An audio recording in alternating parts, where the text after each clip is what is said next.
When Hurricane Katrina happened, my entire family left New Orleans and evacuated across the United States. I was left alone here in New Orleans without a family. Some of you were too, so you know how it felt. Well, Ruth and Naomi found themselves in a similar situation, being without a family in another city. All of us know this story. So I'm going to pick up where the story is, where Ruth had just gleaned for about 30 pounds of dry barley. She was carrying on her head back to Jerusalem, and it started getting dark. Naomi was pleased to see that she had got such a large load, knowing that she has been working hard. Ruth also bought some food that was left over from the meal that Boaz had provided all the workers, and she shared the simple meal with Naomi.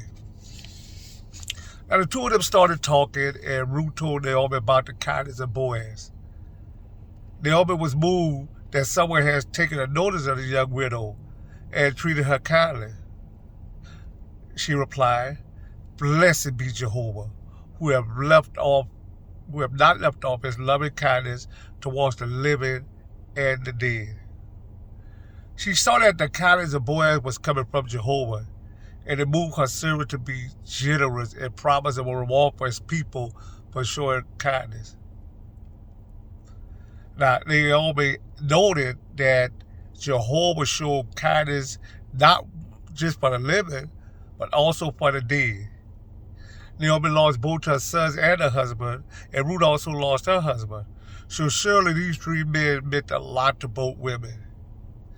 Any kindness that was shown to Ruth and Naomi was in fact showing the kindness to the men who they have lost. Let's read Proverbs the 19th chapter verse 17. Proverbs the 19th chapter verse 17, and it says, "The one showing favor to the lowly is leading to Jehovah, and he will repay them for what he does." So Jehovah gonna repay everybody for showing kindness to the brokenhearted and the lowly. Now Naomi urged Ruth to accept Boaz's offer and gleaning in his field and to stay near the young women of his household so that she would escape harassment from these reapers. That was a hallmark of love from Naomi by encouraging her to be safe.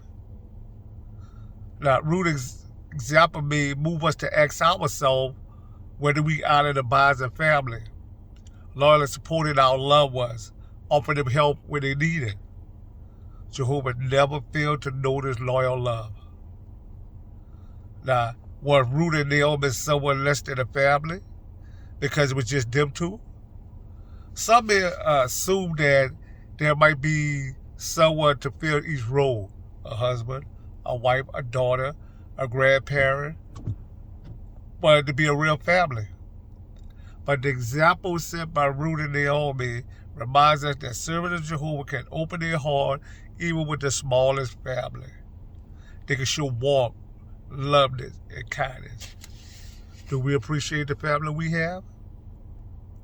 Jesus reminded his followers that the Christian congregation can provide a family even to those who do not have a family. Let's read Mark the 10th chapter verse 29 and 30.